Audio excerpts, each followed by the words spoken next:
Bonsoir à toutes et à toutes et merci de votre invitation. Merci à notre collègue d'avoir managé admirablement la préparation et l'organisation de cette journée. Je me joins vraiment à ceux qui sont intervenus tout à l'heure pour vous féliciter et vous remercier chaudement. Moi, j'ai vécu une journée formidable dans laquelle j'ai beaucoup appris et donc je suis très heureux, en même temps un peu anxieux, d'intervenir devant vous.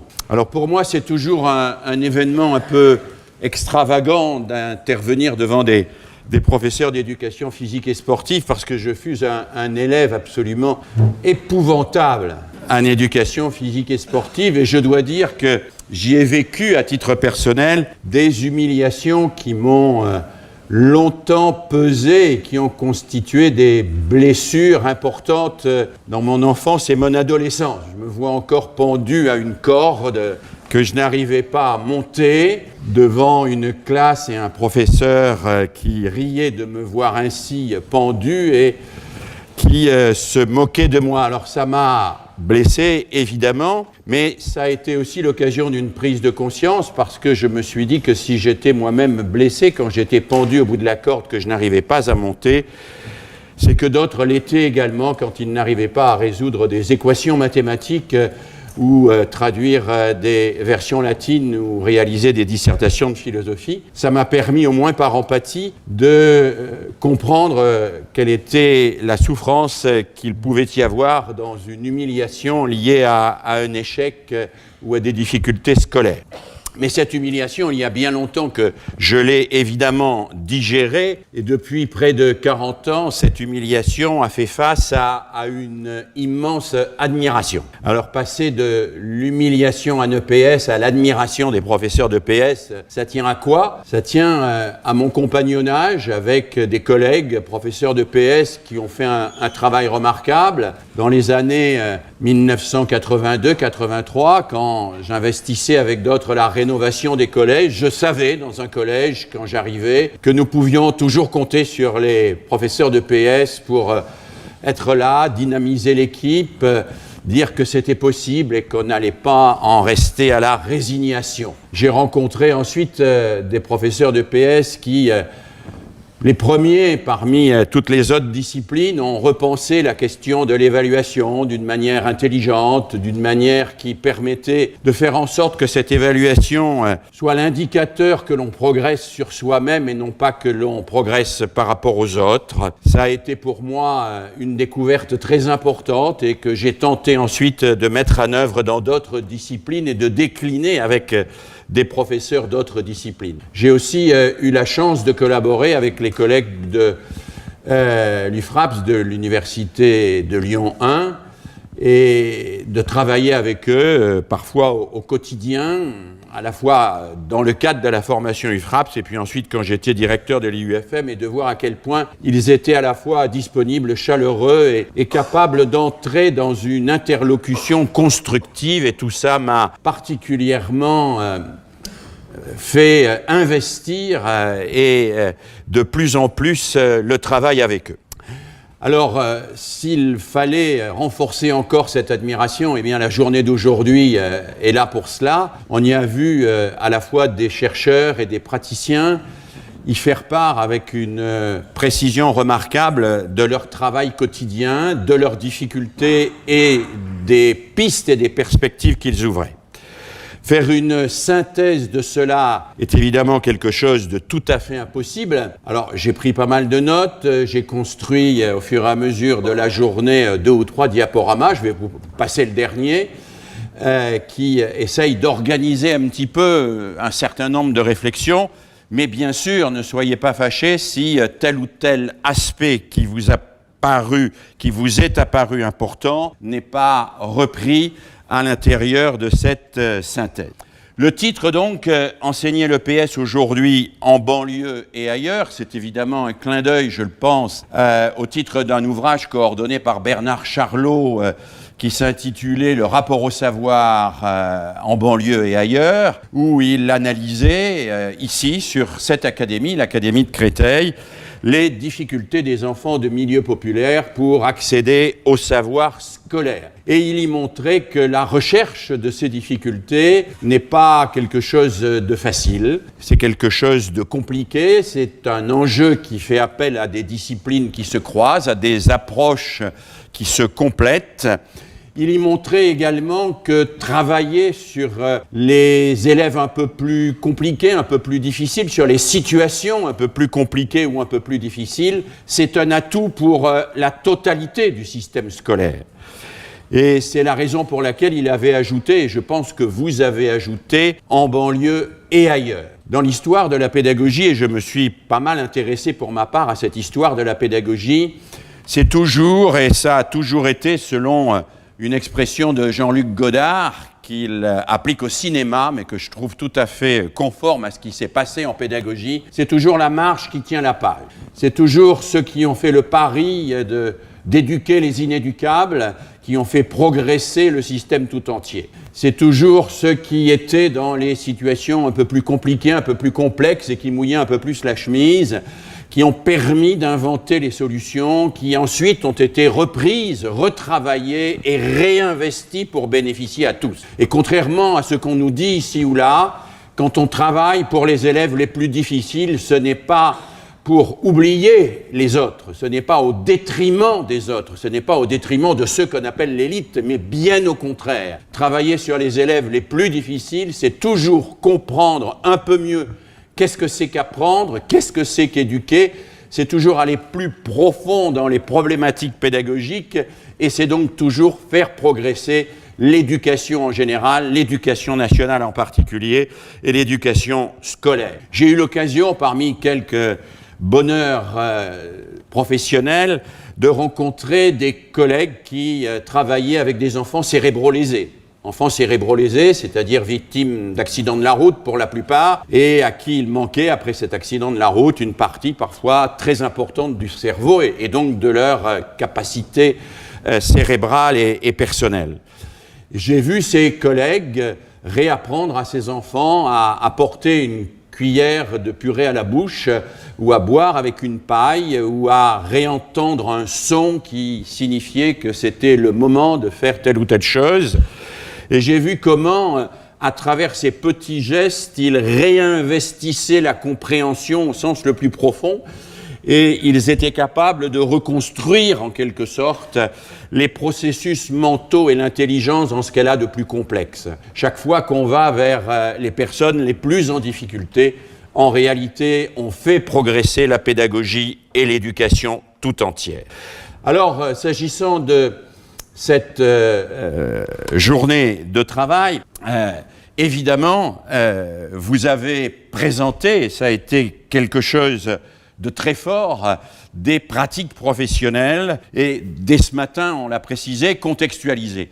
J'aime bien pour ma part ce mot contextualisé parce qu'il signifie qu'il y a des pratiques qui peuvent être pensées dans leur globalité, mais que ces pratiques ont besoin aussi d'être contextualisées. J'y reviendrai évidemment en conclusion. Pour regrouper les remarques que je voulais vous faire, j'ai pris deux pôles parce que ces deux pôles ont été très largement dominants, évidemment, et qu'ils ont été d'ailleurs pointés, certaines interventions, disant qu'elles se situaient délibérément sur l'un de ces deux pôles. Le premier pôle, c'est celui de l'élève, et le second, c'est celui de l'enseignant. Alors, vous voyez, ce n'est pas d'une originalité extrême.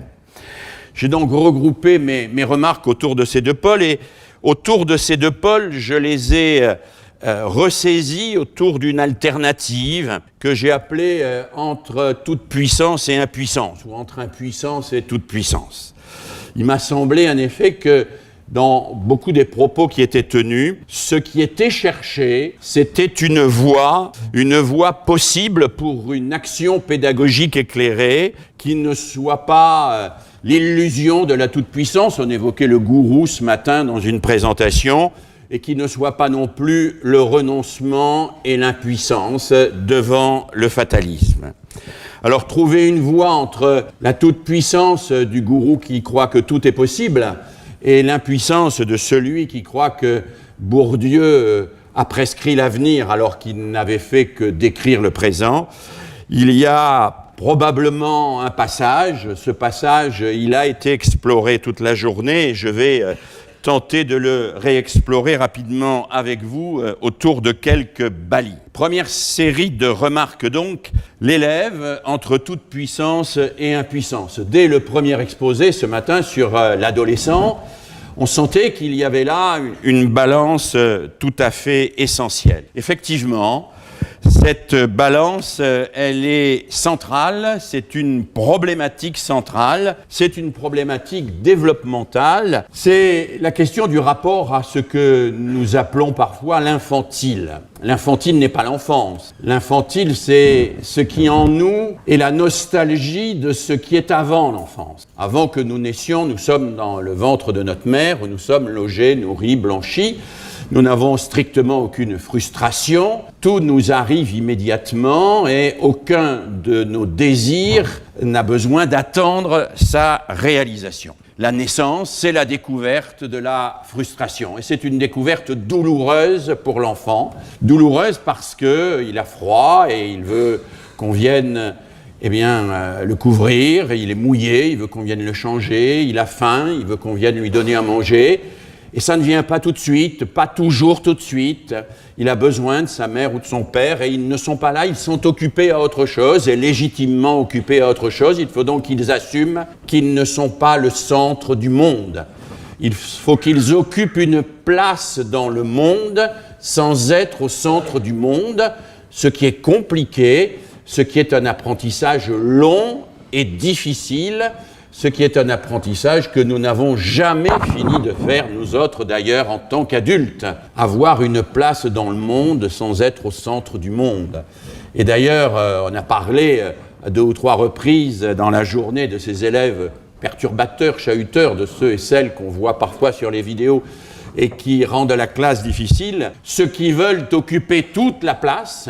Et nous savons bien, vous savez bien en tant que pédagogue que quand un élève veut occuper toute la place, qu'il occupe toute notre énergie et toute notre attention, c'est qu'il n'a pas de place. Quand un élève a une place dans la classe, dans un groupe, il ne cherche pas à occuper toute la place parce qu'il est sorti de cet infantile, il est sorti de cette toute-puissance, il est sorti de ce sentiment dans lequel il a pu être quelques jours, quelques mois, quelques années après sa naissance, qui est que le monde est à son service et que tout doit arriver immédiatement et instantanément dès qu'il en a le désir. Alors oui, cet apprentissage de la frustration est évidemment un apprentissage important, c'est un apprentissage essentiel, c'est un apprentissage compliqué, parce que quand l'enfant découvre qu'il n'est pas tout puissant, que le monde ne tourne pas autour de lui, quand il sort progressivement de cet égocentrisme initial ou de ce qu'on appelle le narcissisme enfantin,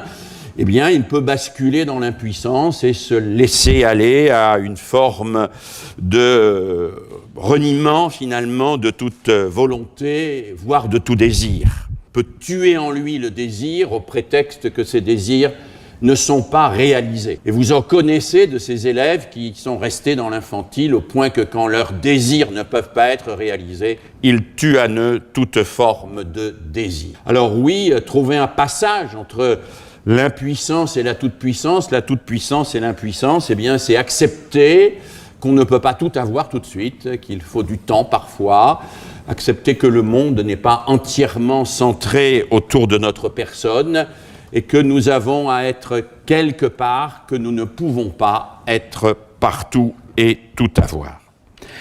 Alors, ce dilemme entre l'impuissance et la toute-puissance, nous le retrouvons dans une problématique psychique qui est bien connue des psychologues et des psychanalystes, qui est le rapport à la résistance de l'objet, et ce que nous appelons le processus de subjectivation. Un philosophe américain que j'aime beaucoup, qui s'appelle Matthew Crawford, a cette particularité d'être professeur de philosophie à mi-temps à Harvard, et pour son autre mi-temps, il est réparateur de motocyclettes.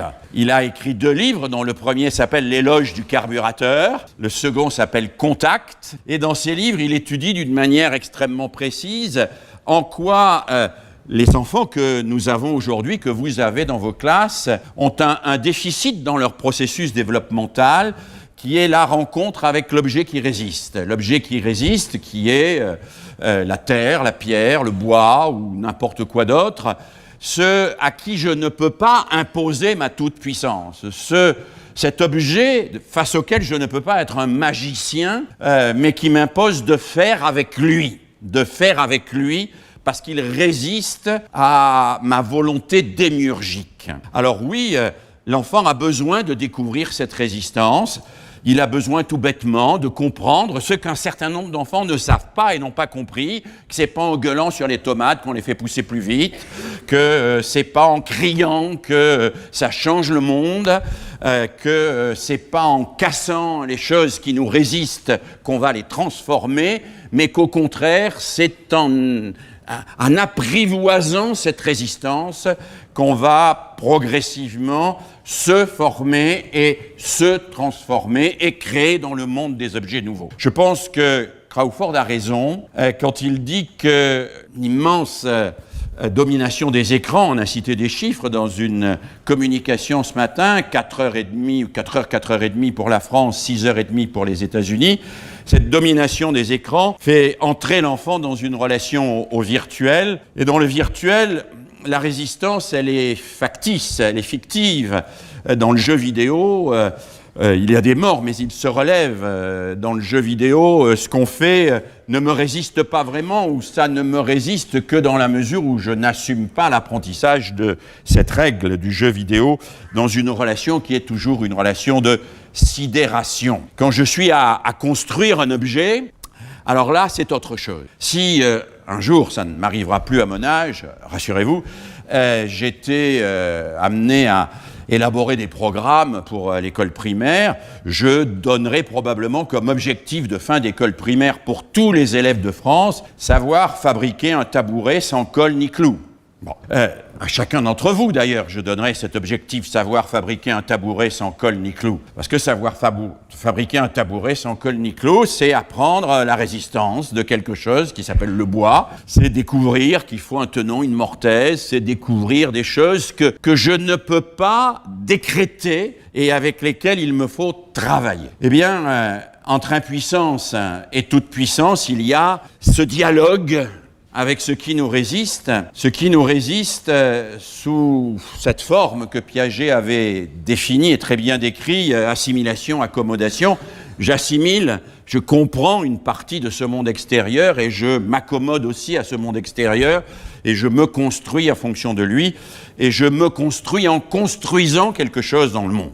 Je fais partie de ceux qui pensent que le rapport au savoir, au pluriel, est un rapport qui a besoin d'être un rapport avec quelque chose qui nous résiste et d'assumer cette résistance-là. D'assumer la résistance qu'a la physique, l'histoire, les mathématiques, le latin, la littérature, à mon approche, à ma spontanéité. Et je fais partie de ceux qui pensent que la résistance, la première résistance qu'éprouve l'enfant, c'est la résistance dans son rapport au corps. Son rapport au corps et son rapport entre le corps, l'espace et le temps dans lequel ce corps se meut. Son rapport au mouvement, il va le découvrir à travers sa propre douleur, parfois, à travers son propre plaisir, et il va découvrir qu'il ne commande pas magiquement à son corps. Sortir de la magie, ça peut paraître un objectif tout à fait anecdotique, c'est un objectif fondamental de l'éducation. Sortir de la magie, c'est accéder à une pensée dialectique de rapport et de construction patiente du monde, et c'est évidemment une des clés du développement de la personne. Je pourrais continuer et vous montrer que cette oscillation entre la toute-puissance et l'impuissance, nous la trouvons aussi dans le domaine sociétal. Je suis très frappé quand on parle des adolescents ou des jeunes, d'une manière plus générale, dans les médias, de la manière dont on en parle, en oscillant perpétuellement entre l'image du jeune comme victime et l'image du jeune comme coupable. L'image du jeune comme victime, il y peut rien, il est né là, avec le nom qu'il porte, les parents qu'il a, les problèmes sociaux qu'il y a derrière. De toute façon, il ne pouvait pas réussir en classe, s'il arrive en retard, c'est pas de sa faute. S'il se drogue, c'est pas grave, c'est pas de sa faute.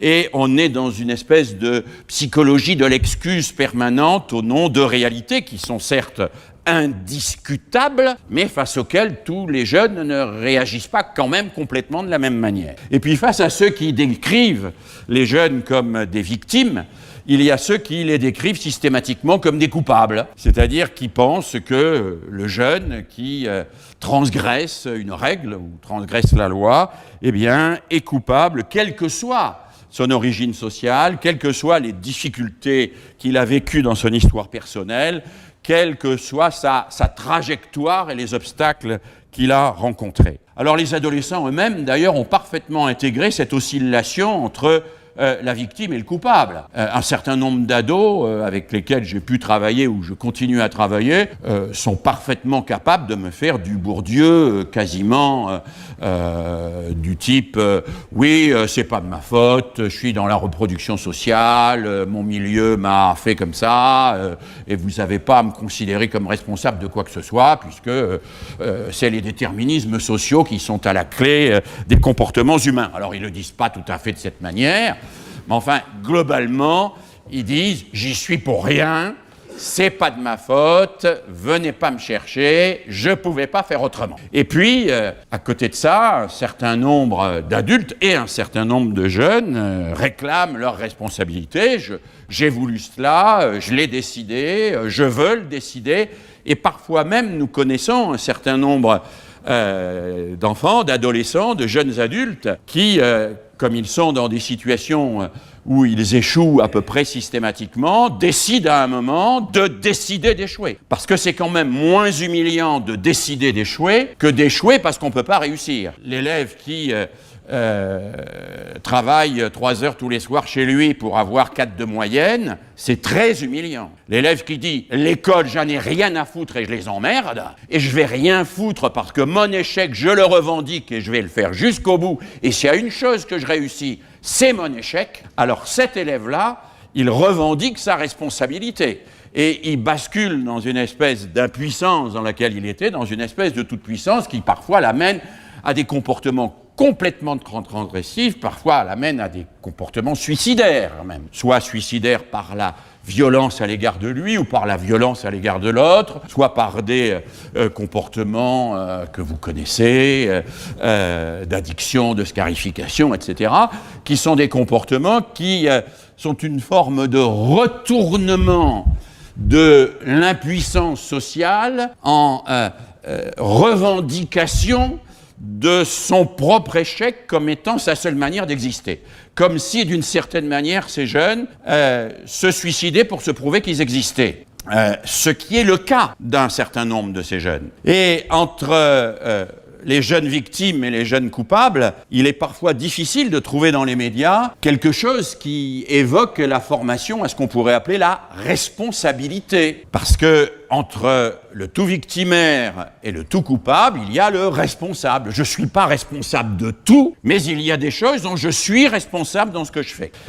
Et l'éducation, c'est la capacité que nous avons d'aider un jeune à comprendre ce dont il est responsable, ce dont il peut être responsable, parce qu'il est en mesure d'agir dessus, qu'il a la liberté et la volonté nécessaires, et de distinguer ce dont il est responsable de ce dont il n'est pas responsable, et qui, effectivement, échappe à son pouvoir. C'est une vieille question, c'est la question de l'imputation. Une question théologique qui date de saint Thomas d'Aquin. À quel moment on peut imputer à quelqu'un ses propres actes et à quel moment cette personne peut s'imputer ses propres actes? Une question de philosophie morale aussi, qu'on trouve traitée pendant tout le XVIIIe et tout le XIXe siècle sous le nom de formation de la volonté. Formation de la volonté, c'est-à-dire formation de ce que je peux revendiquer comme venant réellement de moi, parce que ça ne m'est pas imposé par là d'où je viens, parce que ça n'est pas la résultante de forces sur lesquelles je n'ai pas pouvoir, parce que c'est quelque chose que j'ai décidé, que j'ai fait, et dont j'assume réellement la responsabilité, et je l'assume avec l'adulte qui m'a aidé à l'assumer et qui a fait alliance avec moi pour assumer cette responsabilité. Eh bien, il m'a semblé que dans plusieurs des communications d'aujourd'hui, il y avait une voie possible entre le jeune victime et le jeune coupable, une voie de responsabilisation, une voie qui lui permet d'assumer ce qu'il peut avec l'alliance de l'adulte qui l'accompagne et qui construit des dispositifs pour cela. Cette problématique du jeune entre l'impuissance et la toute-puissance est aussi, et ça a été évoqué au moins à 3 reprises dans la journée, une problématique que j'appellerais politique au sens large du terme, pas politicienne, hein. C'est la question du rapport à la loi. Alors, on a parlé plusieurs fois du rapport à la loi, on aurait pu consacrer d'ailleurs la quasi-totalité de la journée à cette question, et même plusieurs journées, c'est une question compliquée. On pourrait confronter différentes théories là-dessus, hein. Vous en avez évoqué plusieurs. J'en ai mis une comme hypothèse, mais c'est une hypothèse, c'est objet de débat, hein, c'est pas une réponse, c'est un objet de débat. La loi, c'est ce qui ne peut pas se discuter parce que c'est ce qui permet de discuter les règles. Voilà. Par exemple, l'interdit de la violence est une loi. Je ne peux pas débattre de cette loi parce que c'est cette loi qui me permet de discuter de ce qui n'est pas la loi, c'est-à-dire les règles, hein. C'est la raison pour laquelle, chez Lévi-Strauss, l'interdit de l'inceste est une loi. C'est une loi parce que sans cette loi, il n'y a même pas de société, puisque chaque famille s'isole des autres et la société ne peut pas se construire. La loi, c'est l'interdit, et elle assume son caractère d'interdit. Mais c'est un interdit qui autorise, et cela a été dit à plusieurs reprises dans la journée, et qui autorise quelque chose qu'on a vu à plusieurs reprises dans les exposés, qui est le travail sur la règle. Parce que la règle, elle se discute, la règle. Et elle se discute en fonction de ce que j'ai appelé ici sa fécondité heuristique. Hein, la fécondité heuristique, si vous voulez comprendre ce que c'est, comparer le morpion et les échecs. Bon, le morpion, c'est un jeu dont la fécondité heuristique est faible. Les échecs, c'est un jeu dont la fécondité heuristique est grande. Bon, la fécondité heuristique, ce sont des règles, et c'est la capacité qu'on a avec ces règles de faire beaucoup de choses ou de ne pas en faire beaucoup. Il y a des règles qui ferment le jeu, qui interdisent, qui empêchent, et puis des règles qui ouvrent, qui rendent possible, et qui rendent possible une multitude d'hypothèses, qui rendent possible une multitude de possibilités. Eh bien, on a vu, et je trouve que c'est très très intéressant, que dans plusieurs des exposés d'aujourd'hui, on travaillait sur cette dialectique entre la loi et les règles. On travaillait sur cette dialectique entre la loi qui a, et ça a été dit ce matin, une forme de verticalité. Oui, c'est vrai. Il y a une verticalité de la loi, il y a une verticalité de l'interdit de la violence. Le degré zéro de la loi, disait le grand pédagogue Fernand Houry, c'est ne pas nuire. Bon, ne pas nuire. On ne discute pas le ne pas nuire, pas discuter là-dessus. Ne pas nuire, c'est ce qui rend possible le collectif, donc on n'en discute pas. En revanche, dès lors qu'on a ce degré zéro de la loi, qu'on a l'interdit de la violence comme mode d'expression spontanée, et qu'on a un certain nombre de principes qui sont là, à ce moment-là, cela nous autorise, la loi autorise, ça a été dit tout à l'heure par un collègue, à discuter des règles, éventuellement à les remettre en question, à en créer, etc., etc. Alors, je n'ai pas entendu d'exemple de ce type aujourd'hui, mais j'en connais par ailleurs chez d'autres collègues, et vous en connaissez évidemment et vous le pratiquez, des gens qui, un EPS, imaginent avec les élèves des règles, travaillent sur les règles, changent les règles pour voir si le changement de telle règle ouvre ou ferme le jeu, etc., etc. Toutes choses qui sont extrêmement intéressantes pour permettre à l'enfant de comprendre ce que c'est qu'une règle, ce que c'est qu'une loi, et comment cela fonctionne. Et bien sûr, à travers cela, il y a tout un travail sur l'autorité qui a été évoqué à plusieurs reprises aujourd'hui. Alors, encore cet après-midi, très récemment, nos collègues nous ont donné plusieurs définitions de l'autorité, nous ont montré qu'est-ce que ça pouvait être qu'une autorité éducative. Ils ont renvoyé aux travaux d'Éric Prérat, que vous verrez bientôt dans un bistrot pédagogique. Moi, je suis sensible aux travaux d'Éric Prérat. Il vient de publié il y a quelques semaines un article dans Le Monde qui me paraît extrêmement intéressant, où il lie l'autorité à la question de l'avenir. Et il reprend ainsi une thématique qui avait été développée il y a très longtemps par Aristote, plus récemment par Myriam Revaud-Dallon, en disant « L'autorité, c'est celui qui accepte de frustrer à un moment parce qu'il incarne une promesse plus importante que la frustration du moment pour l'avenir. » Et Myriam Revaud-Dallon explique « Celui qui n'a pas d'autorité, c'est celui qui n'incarne pas l'avenir. Quand il n'y a pas d'avenir, il n'y a pas d'autorité parce qu'on ne sait pas au nom de quoi on peut dire à quelqu'un de renoncer à un plaisir immédiat si ce n'est pas au nom d'un avenir qui est porteur de plus de satisfaction que ce plaisir-là. Et je crois que ce rapport au temps, qui a été aussi un point fort de la journée, ce rapport à l'avenir, c'est quelque chose d'assez important en éducation physique. Je pense même que c'est un des atouts majeurs de l'éducation physique comme discipline dans le rapport entre l'effort et la joie. C'est pas très facile en maths, en physique, de comprendre le rapport entre l'effort et la joie, mais un certain nombre de jeunes qui s'adonnent à l'éducation physique et sportive comprennent l'effort et comprennent la joie et comprennent le rapport entre l'effort et la joie et comprennent que ce ne sont pas deux choses contradictoires, alors que pour d'autres disciplines, c'est des choses contradictoires, hein, et des choses très gravement contradictoires. C'est Marcel Gauchet qui explique à juste titre, et je trouve cette explication assez lumineuse, que nous avons vécu depuis 20 ou 30 ans ce qu'il appelle une mutation anthropologique fondamentale, puisqu'il explique que, au fond, depuis l'origine de l'Homo sapiens sapiens, c'est-à-dire il y a très longtemps, les hommes ont souffert dans leur corps et se sont rachetés par leur jouissance intellectuelle. Les hommes ont souffert dans leur corps parce que ce que Descartes appelait le silence des organes. Le silence des organes, c'est chacun d'entre nous actuellement. À quelques exceptions près, on n'a mal ni aux dents, ni aux pieds, ni à nulle part. Donc nos organes sont silencieux. Ce silence des organes, quand Descartes en parle, c'est pour dire qu'il n'existe pas. Il faut bien imaginer que les humains ont vécu dans la douleur physique depuis l'origine de l'humanité et que le silence des organes, qui est un confort absolument extraordinaire, est quelque chose de tout à fait récent. Et Gauchet rajoute que si traditionnellement les humains souffraient dans le corps et allaient chercher des satisfactions dans l'esprit, aujourd'hui c'est exactement l'inverse qui est en train de se passer. Tous les humains pensent que le seul plaisir qu'ils peuvent avoir, c'est dans le corps, et que l'esprit, en revanche, ça ne pose que des problèmes et de grosses difficultés, d'où la réflexion de l'élève de 6e lambda. Je vois pas pourquoi je me prendrais la tête alors que tout le monde me demande de prendre mon pied, et que c'est bien plus agréable de prendre son pied que de se prendre la tête. Et il y a là quelque chose qui me paraît tout à fait central à comprendre dans le rapport au corps aujourd'hui, c'est que le corps est exacerbé comme seul lieu du plaisir.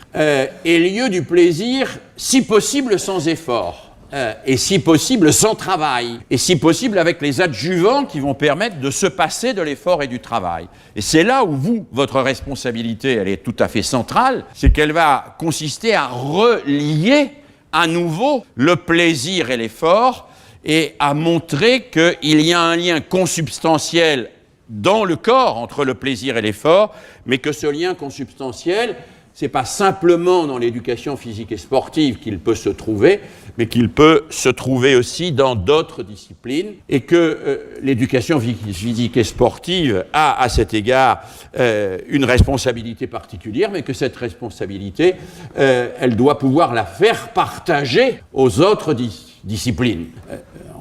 Rien ne m'agace plus quand je discute avec des enseignants dans un collège ou dans un lycée, des enseignants qui ne sont pas des enseignants de PS, que quand ils me disent que le PS, c'est la récré, qu'à l'EPS, on ne travaille pas, on ne réfléchit pas, on ne pense pas. Hein, je pense que ça, c'est une représentation contre laquelle il faut évidemment lutter. Ce n'est pas à vous que je dois le dire, mais contre laquelle vous devez affirmer à quel point votre effort pour relier le travail et le plaisir est consubstantiel du développement de l'individu et de sa capacité à accéder à l'intelligence des êtres et des choses. Alors, on pourrait continuer, hein, j'en ai encore toute une série. Je ne vais pas être très long là-dessus parce que ça a été admirablement développé aujourd'hui, mais c'est le 5e point de ce passage, de cette ligne de crête entre l'impuissance et la toute-puissance.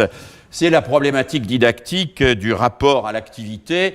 Alors, le mot n'a pas été prononcé, mais il était présent tout le temps, et vous le connaissez évidemment, dans la zone proximale de développement telle que Vygotsky l'a définie. Alors, c'est exactement ce qui a été dit par les collègues ce matin quand ils évoquaient une réussite dont ils disaient qu'elle était un peu démagogique, mais le mot démagogique était pris ici dans un sens positif, c'est ce qu'a évoqué la collègue qui nous a parlé de l'évaluation par capitalisation, etc., etc. C'est tout ce travail sur le fait de rendre cet effort dont on parlait il y a un instant à la fois difficile et accessible. Se trouver dans cette zone où faire ce qu'on vous demande de faire est difficile, mais faire ce qu'on vous demande de faire est accessible néanmoins. Et ce rapport entre le difficile et l'accessible, c'est ce qui permet de progresser et ce qui engage toute forme de réussite. Ça nous a été montré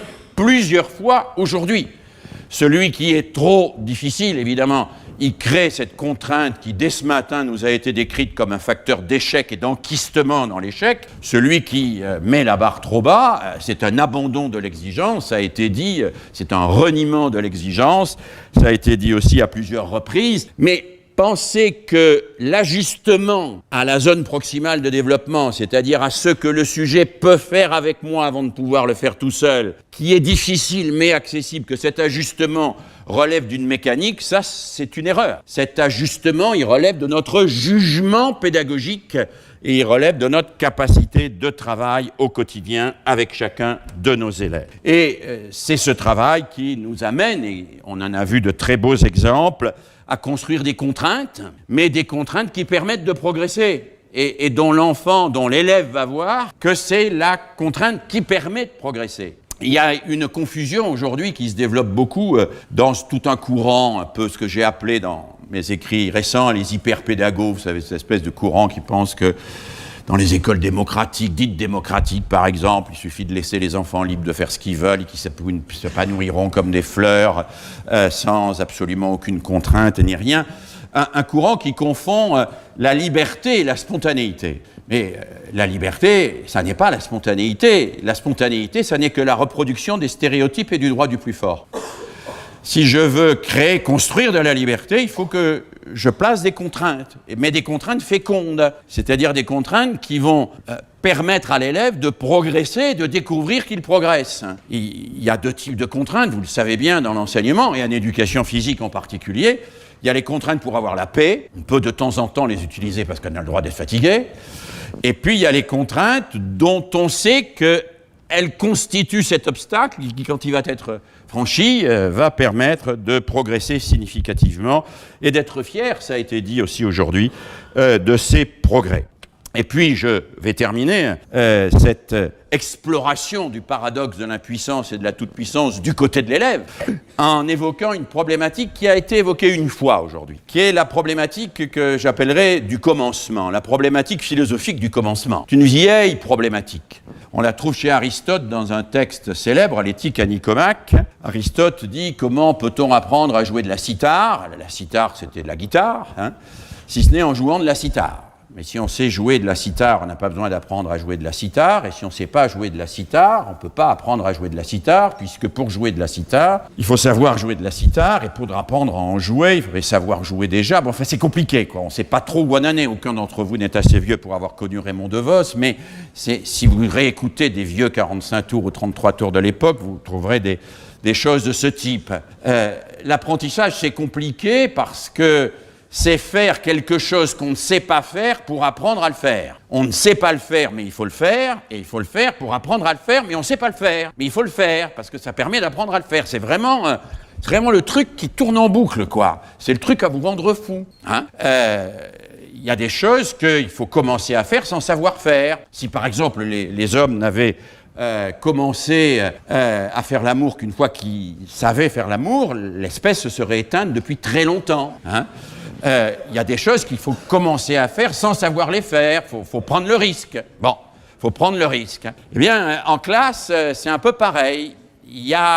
On a parlé ce matin de la difficulté à commencer, de la honte du commencement, de celui qui ne veut pas se lancer, de celui qui ne veut pas y aller.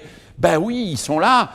Les élèves qui sont comme ça, vous les trouvez à EPS, moi je les vois à l'école primaire quand on dit « allez, exprimez-vous » et que c'est toujours les trois mêmes qui s'expriment parce que les 21 autres, ils sont timides, ils ne peuvent pas parler et que prendre la parole devant un groupe, si ça n'a jamais été fait, c'est prendre un risque. C'est prendre le risque qu'on se moque de vous, c'est prendre le risque que votre échec soit déterminant et qu'on vous en garde grief pendant tout le restant de votre vie, etc. C'est prendre le risque d'être humilié. C'est la raison pour laquelle cette question du commencement, qui est une question fondamentale, hein, commencer à grimper à la corde, commencer à faire des choses qu'on ne sait pas faire, bon, suppose une interpellation dans ce que j'appelle un espace hors menace. Un espace hors menace, c'est tout simplement un espace dans lequel on est sûr que personne ne se moquera de vous et que vos erreurs ou vos difficultés ne seront pas prises comme des traces indélébiles qui vous marqueraient à jamais dans une identité d'élève en échec ou en difficulté. Hors menace, hors de cette menace. Pour oser parler à quelqu'un qui vous fait peur, il faut que d'une certaine manière, on dégonfle cette peur. Il faut que les menaces, que vous osiez faire quelque chose en disant oh, « je peux me tromper, je peux me casser la gueule, ça peut tout capoter, c'est pas grave ». On est dans un espace hors menace. Ce que le moniteur d'auto-école sait faire quasiment naturellement, il a la double commande, vous me direz, mais bon, malheureusement, beaucoup d'enseignants, pas en éducation physique mais ailleurs, là c'est la minute de démagogie, ne savent pas nécessairement faire. C'est-à-dire que le hors-menace n'est pas là, et l'erreur quand elle arrive, c'est une blessure, et une blessure qui marque parfois d'une manière extrêmement durable la personne en question. Un philosophe que j'aime beaucoup, Vladimir Yankelevitch, reprend le paradoxe de la cithare de l'éthique à Nicomaque d'Aristote et dit pour commencer, il faut commencer. Parce qu'on n'apprend pas à commencer, parce que sinon, il faudrait commencer à apprendre à commencer, et on n'en sortirait pas. Il dit, pour commencer, il faut simplement du courage, et en face, quelqu'un qui vous regarde avec un minimum de bienveillance. Le courage et un minimum de bienveillance. Nous voyons là que pour se lancer, c'est pas si facile que ça.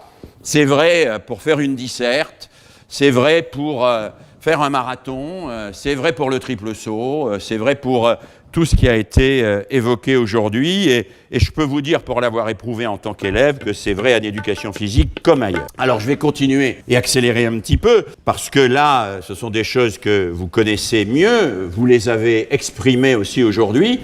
Vous avez montré à quel point l'enseignant, et l'enseignant d'EPS en particulier, était entre la toute-puissance et l'impuissance. Et qu'il cherchait le lieu de l'action, de l'exercice de la liberté, entre la posture du démiurge et le renoncement fataliste. Alors, c'est une problématique déontologique qui a été évoquée une fois aujourd'hui. C'est le rapport à l'éthique personnelle, professionnelle, entre éducabilité et liberté. Tous les élèves sont éducables, tout le monde peut apprendre, mais je ne peux pas apprendre à la place de quelqu'un. Ni les mathématiques, ni à nager. L'apprentissage, c'est lui qui le fait, c'est pas moi. Alors je peux faire quelque chose, c'est créer les conditions pour faciliter sa prise de risque et son engagement dans l'apprentissage. C'est ce que dit Rousseau dans une phrase célèbre, qui est en général très mal comprise, quand le précepteur s'adresse aux instituteurs, il dit « Jeune instituteur, je vous prêche un art difficile, c'est de tout faire en ne faisant rien. Tout faire parce que je vais tout préparer, je vais tout organiser, je vais me creuser la cervelle pour construire des situations extrêmement complexes, je vais imaginer des trucs pour qu'il y ait des ressources, je vais imaginer des trucs pour que ce soit un peu plus séduisant, que ce soit un peu moins barbant, etc. Mais une fois que j'ai fait tout ça, il faut que ce soit l'autre qui fasse le travail, qui apprenne. Et je ne peux pas me mettre à la place de l'autre. Hein. C'est Lacan qui disait, si je me mets à la place de l'autre, où est-ce qu'il se mettra? Il avait raison. L'autre, il faut qu'il agisse, il faut qu'il fasse le premier pas, il faut qu'il travaille, il faut qu'il s'engage, il faut que je l'accompagne dans son engagement. Et donc là, nous avons quelque chose de compliqué à gérer, c'est que nous devons parier que tout le monde va y arriver. C'est déontologique, sinon il vaut mieux changer de métier, mais nous devons parier que ça doit venir de lui grâce à nous. Alors, ça doit venir de lui grâce à nous, c'est autre chose que ça doit venir de nous grâce à lui. Hein. Ça doit venir de lui parce que c'est son engagement qui va faire sa réussite, grâce à nous, parce que nous aurons créé autour de lui les conditions pour faciliter cet engagement. C'est aussi évidemment une problématique didactique entre toute puissance et impuissance que vous avez évoqué aujourd'hui, c'est le rapport à l'activité. Alors, là non plus, ce sont des termes que vous n'avez pas utilisés, entre ce qu'on pourrait appeler la spontanéité, les activités qu'ont envie de faire les gamins, et puis les pratiques sociales ou scolaires de référence auxquelles vous voulez les former. Hein? Spontanément, le gamin, il ne va pas vouloir faire du triple saut. Si, peut-être, enfin, il y en a quelques-uns, c'est comme ceux qui veulent apprendre le théorème de Pythagore. Bon. Spontanément, ces pratiques sociales, elles sont relativement limitées. C'est toute l'ambiguïté de la notion d'intérêt de l'enfant. Hein? Est-ce que l'intérêt de l'enfant, c'est ce qui l'intéresse, ou est-ce que l'intérêt de l'enfant, c'est ce qui est dans son intérêt? Alors, si ce qui l'intéresse était dans son intérêt, il n'y aurait plus aucun problème pédagogique. Hein? S'il y a des problèmes pédagogiques, c'est bien parce que ce qui l'intéresse n'est pas toujours dans son intérêt, et ce qui est dans son intérêt ne l'intéresse pas systématiquement. Et donc là, nous avons tout un travail, qui est un travail que j'ai intitulé ici « Le passage », et il me semble qu'on l'a vu à travers certaines présentations aujourd'hui, de la motivation à la mobilisation. La motivation, on la considère comme préexistante, d'une certaine manière. Les élèves, il faut qu'ils soient motivés. Nul n'entre ici s'il n'est déjà motivé. Pour moi, c'est un scandale quand on dit ça, parce que c'est confondre l'objectif avec le préalable. C'est faire de l'objectif un préalable. La motivation est un objectif de l'école. Ce n'est pas un préalable à l'entrée dans l'école. Hein? Mais on a vu aujourd'hui que ce terme de motivation était peu utilisé et que ce qui se jouait dans les séquences qui ont été présentées, c'est bien plutôt une mobilisation sur quelque chose qui n'est pas nécessairement déjà connu par l'enfant ou par l'élève, que l'élève n'a pas déjà perçu sur quoi il n'est pas déjà mobilisé, mais qui va être capable de le mobiliser. Il y a eu pendant toute une époque une sorte de culpabilité des enseignants qui disaient si c'est moi qui propose le truc, si ça ne vient pas des élèves, c'est pas bon, c'est pas... Non, je crois que c'est pas comme ça qu'il faut voir les choses. Les élèves ont des intérêts spontanés et nous avons progressivement à leur montrer que la culture et l'éducation physique et sportive, c'est profondément de la culture, que la culture a une attractivité propre et que cette attractivité propre, elle peut être supérieure à celle de l'attractivité de leurs activités spontanées. Hein? Moi, j'ai vécu ça comme professeur de lettres en lycée professionnel. Après avoir enseigné plusieurs années à l'université, je suis revenu enseigner en lycée professionnel à des BEP à l'époque où ils existaient encore. Des gamins qui, savaient pas toujours, à 18 ans, distinguer le A accent et le A sans accent. Bon. Et ça les intéressait pas du tout, ça les intéressait pas du tout. Bon. Alors, est-ce qu'ils avaient des problèmes neuronaux? Évidemment pas, parce que ils savaient démonter une mobilette, ils volaient tous les transistors des voitures du quartier, donc il n'y avait aucun problème du côté neuronal. Quand on sait faire de l'électronique, on peut distinguer A accent et A sans accent. Hein. Donc ce n'est pas un problème de capacité, c'est un problème de sens. C'est qu'ils ne voient pas le sens de cela. Et vis-à-vis de ces élèves, j'ai pris le parti de leur faire étudier des textes très difficiles. Je leur ai fait étudier la Théogonie d'Hésiode, qui est le premier texte de la mythologie grecque, qui parle de Cronos, qui tue son père, mange ses enfants, etc. C'est-à-dire de choses qui les concernent directement, mais qui ne sont pas des choses vers quoi ils allaient spontanément. Je ne me suis pas du tout senti coupable de leur proposer des contenus culturels vers lesquels ils n'allaient pas spontanément. Parce que c'est grâce à cela que j'ai pu revenir après à la question de l'accent sur le A. Alors, cette problématique didactique qui consiste de passer d'une vision simpliste de la motivation, on fait ce pourquoi les élèves sont déjà motivés, à une conception beaucoup plus ambitieuse de la mobilisation. On va mobiliser les élèves sur des activités à enjeu fort. Elle est évidemment au cœur de votre équilibre entre toute puissance et impuissance. C'est aussi une problématique pédagogique, elle a été évoquée aujourd'hui, c'est le rapport aux différents, entre le respect de l'altérité, l'autre est différent, et la construction de l'égalité.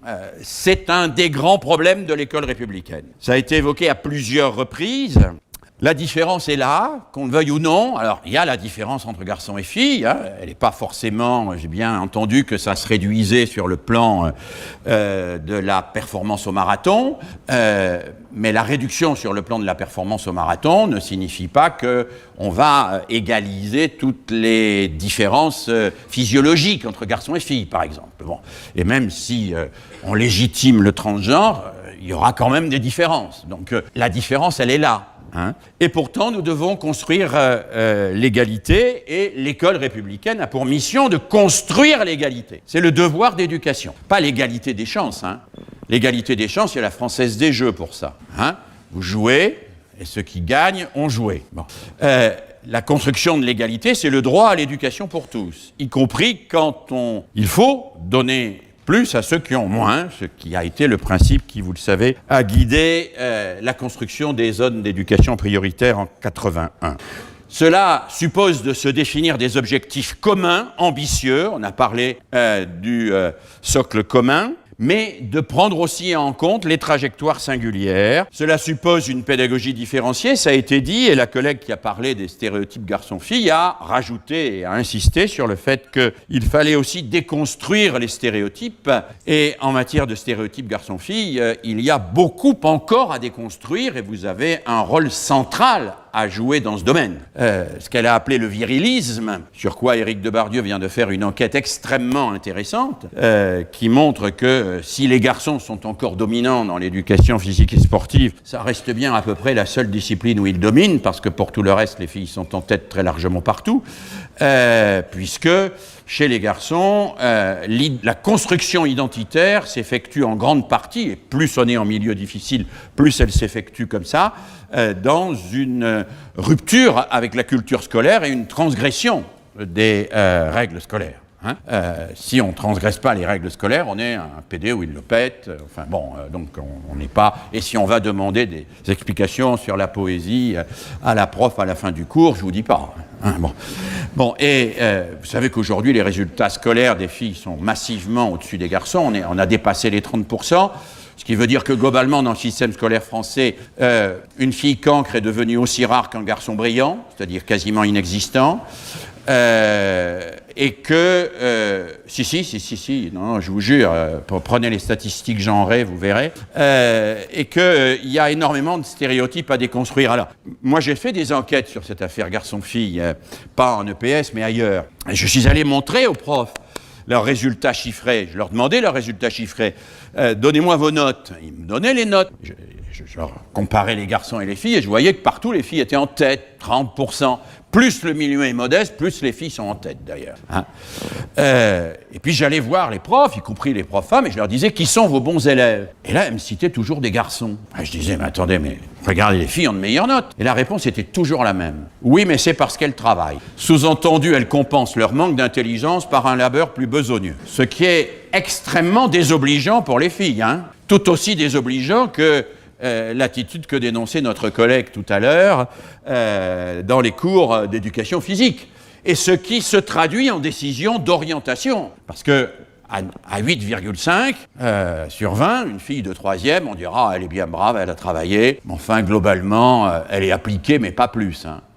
Et le même garçon, on dira c'est un feignant, mais il a des réserves. Hein. Il a des réserves. Il n'a rien foutu, mais il a des réserves. Et donc progressivement, avec des filles qui ont des meilleures notes, on va faire des garçons qui sont mieux orientés. Et cela jusqu'au plus haut niveau de l'État et des responsabilités. Donc vous voyez qu'il y a beaucoup à déconstruire en matière de stéréotypes garçons-filles, et que vous pouvez y jouer un rôle tout à fait essentiel parce que vous êtes vraiment au cœur de cette problématique. Il y a une problématique institutionnelle également. Elle a été abordée tout à l'heure en fin de matinée avec le thème de l'inclusion, et j'ai beaucoup aimé l'exposer sur ce thème-là par nos collègues qui ont pris l'exemple du TDAH, enfin des troubles de déficit de l'attention et de l'hyperactivité.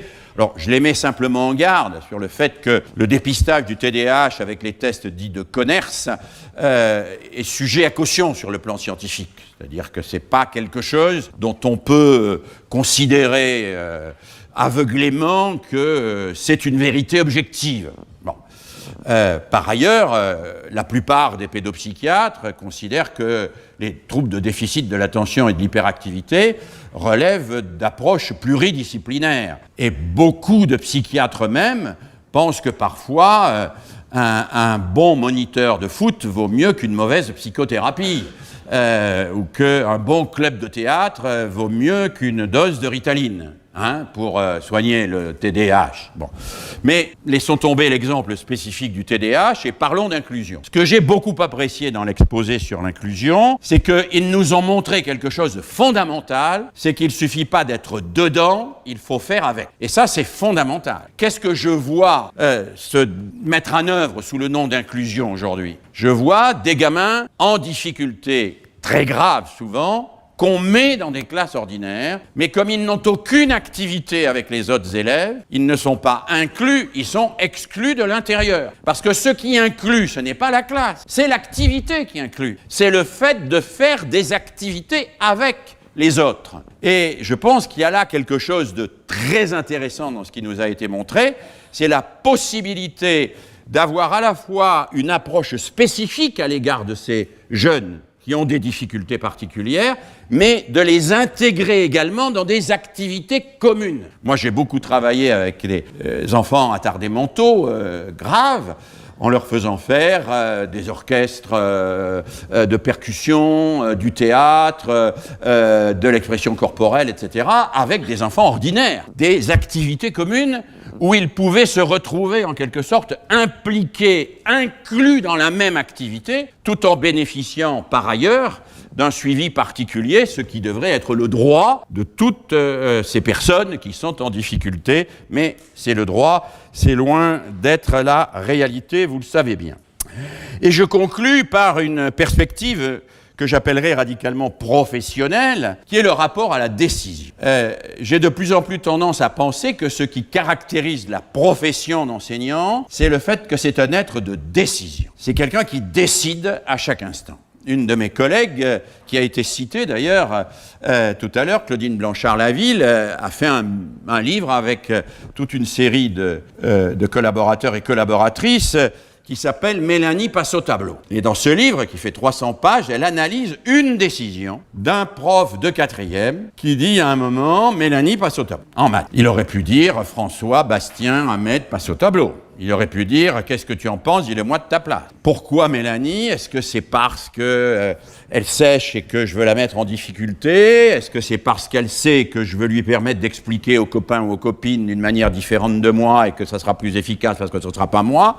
C'est une décision que je prends à ce moment-là. Je prends une décision. Cette décision, j'en prends des tas. Et dans une heure de cours, vous prenez des tas et des tas de décisions. C'est ce qui fait que vous êtes des êtres décideurs. Et qu'à ce titre, vous oscillez et vous cherchez un passage entre la position de héros solitaire, et j'ai connu des collègues profs de PS qui étaient dans la posture du héros solitaire, quasiment le Lucky Luke de la pédagogie dans le collège anti-pédago. Et j'en ai connu, je sais qu'il y en a même dans cette salle. Donc je vois ce que ça peut être et la difficulté que ça peut représenter. Mais entre le héros solitaire et puis l'autre versant, c'est la prolétarisation du métier d'enseignant qui nous menace quand même. Qui nous menace pourquoi? Parce que comparaison internationale, procédure validée scientifiquement par des méta-analyses, etc., etc., méthode de machin de Singapour ou de trucs, on voit bien que ce qui est en train de nous arriver, c'est ce que Marx a parfaitement défini comme la prolétarisation. Vous savez que Marx n'a jamais dit que les ouvriers étaient des prolétaires. Il a dit que les ouvriers avaient été prolétarisés. Quand ça? Au moment où on a inventé les machines-outils, où on a investi dans les machines-outils. Ça a coûté cher, les machines. Il fallait donc qu'elles tournent 24 heures sur 24. Il fallait donc que les ouvriers fassent les 3-8. Donc on a mis l'ouvrier au service de la machine-outil. Ça n'est plus la machine-outil qui était au service de l'ouvrier, c'était l'ouvrier qui est devenu au service de la machine-outil. C'est ce que Marx appelle la prolétarisation. C'est quand dans une institution, ça n'est plus l'institution et les outils qui sont au service des personnes, mais les personnes qui sont au service de l'institution et des outils. Et je crains que de temps en temps, ce soit quand même un peu ce qui se profile. C'est-à-dire que ce soit plutôt les profs qui soient au service des tableaux Excel que les tableaux Excel qui soient au service des profs. Et ça, ça me paraît pas une dérive insignifiante. Et il me semble que contre le héros solitaire qui, seul dans son coin, se bat contre des moulins à vent, et puis la prolétarisation du gars qui va utiliser la procédure standardisée, il y a l'intelligence collective. L'intelligence collective dont on a vu à travers les exposés sur le travail en équipe, à quel point elle pouvait être efficace. Alors moi, j'ai pas réussi à lire la totalité des diapositives avec tous les points que notre collègue nous a présentés. Je ne sais pas s'il y en a qui étaient en lecture rapide et qui ont pu le faire, mais on a vu la richesse en tout cas qu'il y avait dans ces travaux d'élaboration collective. Et évidemment, entre le héros solitaire et la prolétarisation, il y a cette intelligence collective, et cette intelligence collective, vous en avez témoigné aujourd'hui, c'est évidemment la EPS que vous êtes et qui va encore se développer. Je conclus rapidement en vous disant qu'il faut se donner parfois des priorités, parce qu'on ne peut pas tout viser à la fois. Et ces priorités, il faut les regarder dans une perspective sociétale un peu plus large. Il me semble qu'aujourd'hui, notre société est marquée par deux phénomènes qui me paraissent compromettre son avenir. D'une part, par la montée de ce que l'on appelle le capitalisme pulsionnel, c'est-à-dire la pulsion, l'immédiateté, ça a été dit. Ça a été répété plusieurs fois aujourd'hui. Et par la montée de ce qu'on appelle aussi l'individualisme social. Chacun pour soi. Chacun pour soi. Face à cette double montée, il me semble que nous avons, nous profs, et pas simplement profs de PS, alors la prof de toutes les disciplines, à être des profs à la fois d'intelligence et de collectif. Nous avons à jouer un rôle que j'appelle thermostatique, c'est-à-dire comme le thermostat à faire basculer parfois un peu les choses dans l'autre sens. Le thermostat, c'est ce qui monte ce qui démarre le chauffage quand il fait trop froid, ou c'est ce qui monte la clim quand il fait trop chaud. Eh bien, dans une société qui est à la fois pulsionnelle et individualiste, il me semble que l'école doit jouer son rôle d'équilibrage de cela, sans scrupule. Doit-elle se poser la question, est-ce que je suis à contresens par rapport à la société? Mais oui, on doit être à contresens par rapport à la société si la société fait des conneries. On n'a pas à se poser ce problème-là en disant « faut obéir à ce que fait la société ». Dans une société qui est menacée par ce que Badiou appelle la disparition de la pensée, par l'individualisme galopant de gens qui vont s'affronter les uns les autres en permanence, à qui l'on vendra ensuite des potions de développement personnel, vous savez, avec une dose d'écologie, une dose de méditation bouddhiste, une dose de tisane, une dose de rapport à la terre, une dose de je sais pas trop quoi, et puis un livre pour finir du type « Je maigris donc je suis ». Dans cette société où on pense soigner les malheurs de l'individualisme par des remèdes qui sont encore plus individualistes, dont on fait commerce d'ailleurs, avec beaucoup de talent, eh bien, je pense que construire du collectif, c'est une priorité absolue. C'est construire ce que le roi Arthur avait construit, c'est une table ronde autour de laquelle on peut se mettre pour se parler sans s'entretuer, autour de laquelle on peut s'asseoir pour débattre, autour de laquelle on peut se réunir pour construire et faire quelque chose ensemble. Alors, le roi Arthur avait un charpentier de Cornouailles qui faisait des tables magiques. Ces tables magiques ont disparu parce que le charpentier de Cornouailles est mort depuis longtemps, mais il y a les profs de PS. Et ça, c'est quand même assez formidable. Donc, merci d'être là et travailler encore plus pour être ces charpentiers de Cornouailles qui vont faire des tables magiques autour desquelles nos enfants ne se battront plus, mais travailleront ensemble en réfléchissant et en étant plus solidaires et moins individualistes. Voilà, merci de votre attention.